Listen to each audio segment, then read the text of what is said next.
The judge doesn't have a license. Now let's suppose the judge can prove he has a license, which he doesn't.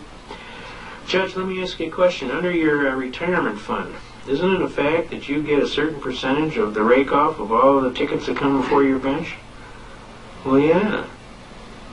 And isn't out of the $40 that comes across your bench, you get $18.75? Well, yeah. So you have a financial interest in this matter, isn't that correct? Well, yeah. Well, isn't that a violation of Judicial Canon number 7? You're not supposed to have any financial interest in any matter that comes before your court. I'm going to ask you to recuse yourself for bias, Your Honor, may it please the court. And every single judge has got it. Now, does everybody understand how many ways you can hammer them just out of the chute without even getting nasty?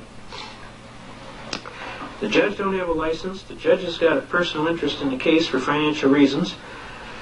There is no jurisdiction to hear the matter, and I'll tell you a secret. Once you challenge jurisdiction, the burden falls on the plaintiff to prove jurisdiction. See? And he can't do it. It cannot be done. There isn't any.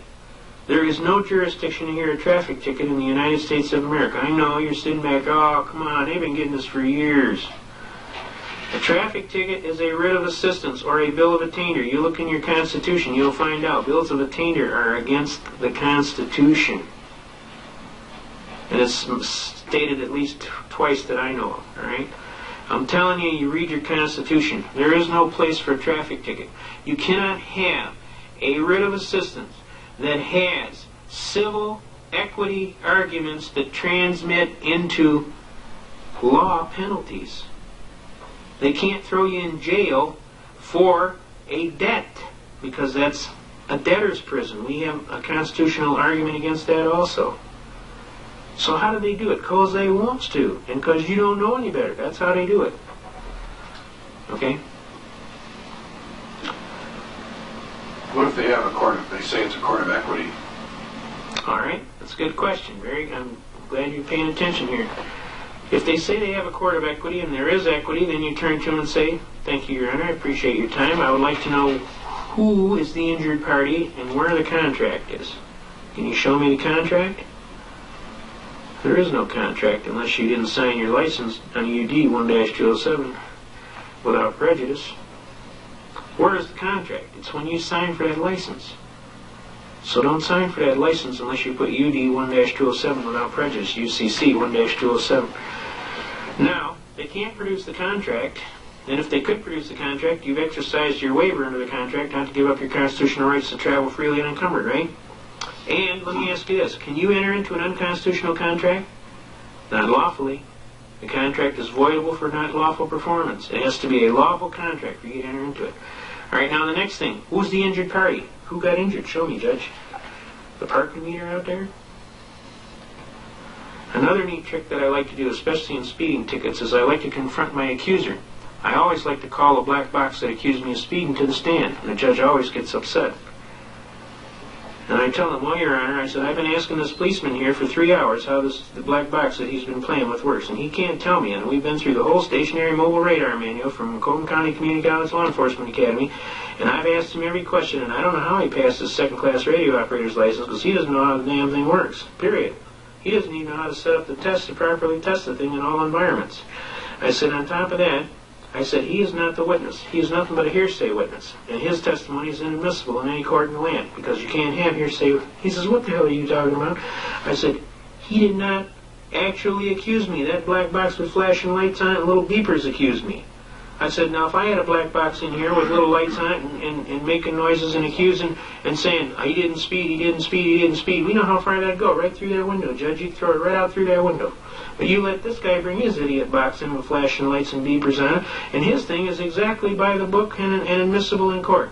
He can't tell me how the thing works. We've been trying for 3.5 hours to test him to see if he knows how it works. He couldn't pass that test to save his life, and the bottom line is, I still don't think the damn thing works, and personally, I want to call it to the stand and confront my accuser. Under Article 1, Section 13, Paragraph 5, I've got a right to confront my accuser, and I'd like to confront my accuser, and I'm serving a subpoena. A subpoena deuces tecum, which means bring your books and records too. He goes, that's pretty clever. I says, not only that, Your Honor, he's arguing apples and oranges. See, I got a speedometer in my car, and it might be plus or minus 12 miles an hour on a factory-made one. A handmade one is plus or minus 6 miles an hour. I said, and mine's got a little needle on it, and it works off a little cable that goes in the transmission, it runs off a little gear. I says, it doesn't have 4 decimal places, and it doesn't do space logic and all this other stuff and shoot out a mile ahead and tell me how fast the telephone poles are flying by. I said, he's got this handy-dandy gadget in his car that's measuring speed one way, and I got this one that's measuring speed my way. So how could I be guilty to the extent that his is talking about, because I don't have one of them in my car? You see the apples and the oranges here, Judge? It's not really a fair test, is it? He goes, that's a pretty good argument you got there. He says, I'll tell you what we're going to do. You've cost my court enough for the day. I'm going to dismiss the case. What do you think of that? I said, fine by me, Your Honor. But before we do, I have one more bitch, Your Honor. He says, bitch, what's that? I said, you see that police officer there? I have a great deal of respect for that police officer. And I don't like to see that police officer get injured in any capacity. I personally feel that police officer sitting in that vehicle all day, for 8 hours a day, getting bombarded by high-energy microwave energy is an insult to that police officer's life, to his family.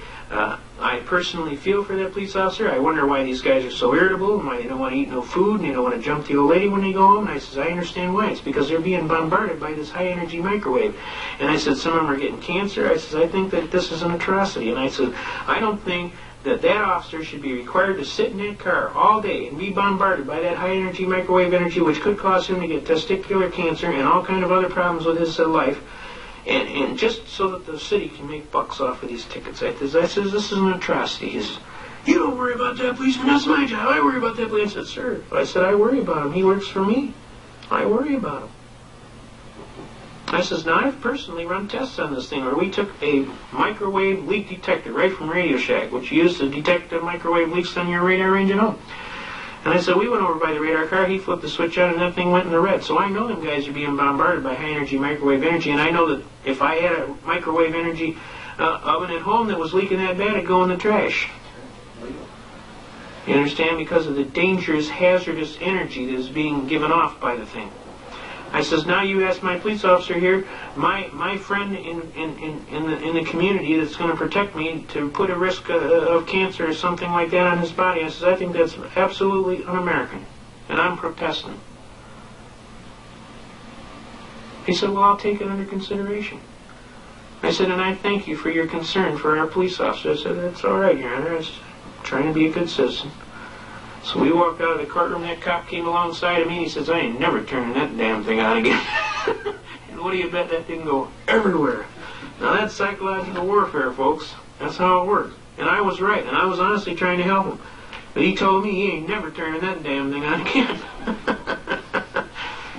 Now this happened about 1985. Now they've been publishing in the news just in the last year. You're hearing about all these cops that are coming up with cancer from all kind of various things. Well, this is why, folks, because they're being bombarded by these high-energy radar guns. If I was a policeman, I wouldn't turn that thing on for nothing. I'd cut the wire on the thing. I'm not turning it on. What do you think of that? I'll write a ticket, I'll look in the speedometer, and I'll see how fast the guy's going. If he's going fast, I'll give him a ticket.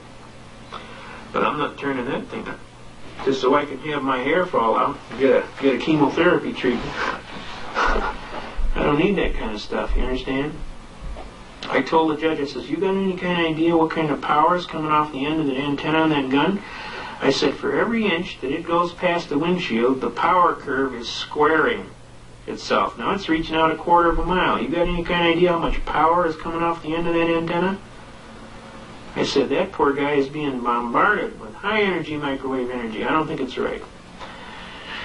So anyway, it got dismissed, and psychological warfare worked, and most of the cops in my area don't even have that thing on anymore, because I notice when you go by on my radar detector, it doesn't even go off. So I know that it's effective. Now that's psychological warfare. It's a combination of honesty, and basically I do care about the police officers. I don't want them to be endangered. There are good police officers out there. They have a right to work and have a safe job just like anybody else. Any more than I was upset with them when they dumped Agent Orange on us when we were in Vietnam. I mean, it's illogical. Okay? Now the bottom line is a lot of things are going on out here, and you have to be cognizant of what's going on. And you have to be cognizant of your rights. And you have to be willing to take the necessary and appropriate action. And you can have some fun at it. I like an elder gentleman who's one of my mentors, Eustace Mullins. He says, if you're not having fun, you're not doing it right. He says, I'll submit a brief, and then he'll send it back to me, and he'll tell me all the things that are wrong with it, and I'll fix it, and I'll send it right back to him, and I'll add a few more things in there, and he'll get all mad that I fixed it, and then he'll send me back a thing telling me he doesn't agree with it, and I'll send him back an answer telling me that's too bad, because that's the law.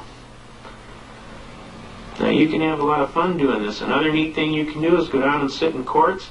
I highly recommend ladies or gentlemen that don't have anything to do for an afternoon, retirees especially, get your best gal or your best girlfriend or boyfriend, whatever it is, take two of you. Safety in numbers, take two of you. Dress in your best suit and what have you, tie or best skirt and what have you. Go down and sit in the court and take a legal pad. Just two of you and sit there for the day. In the left, you want to sit in the left rear side, the last pew in the left rear side. And just sit there and do not smile. They'll think you're from the Judicial Tenure Commission. You ought to see what happens. It's great. Everybody gets read their rights. Everybody gets treated like a human creature. It's absolutely uplifting. The judge will stop what he's doing and ask you, we're not here for anything serious today, are we? And I'll say, no, sir, Your Honor, I'm just casually observing. You go, no. Why are we here today? Honest, sir, we were just in the area. We heard that you were a real good judge, and we wanted to see you in action. My associate was driving in the area, and we stopped by to see it. He says, that fish smells awful loosely wrapped to me. Now, you tell me why you're here right now. Honest to God, sir, we're just casually observing. Okay, all lawyers in my chambers. Shuts the court down, goes in his chambers. Now, look. They start trying cases in the chambers, and they started trying them in the hallway, then they were on the other side of the clerk's office at the other end of the hallway. Then they come back, and then the little gal from the prosecutor goes on. She says, what's with the nerd patrol? The judge gave her a look that would kill.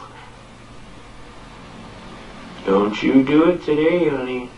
You keep that mouth zipped. These guys are from the Tenure Commission. We don't want no problems with the state. You button that hatch. I mean, you can have a lot of fun. My associate was just absolutely almost in tears. He could keep her straight face no longer. So I said, all right, we're leaving. We got out. He laughed all the way down to the car, laughed all the way down Rochester Road to the expressway. He said, that's the most fun I had in my life, just sitting there in that day. And everybody was getting off. Guys were getting sentences canceled. Guys were getting out of jail. One guy had $2,500 worth of fines, and they got reduced to $124 and 5 days served.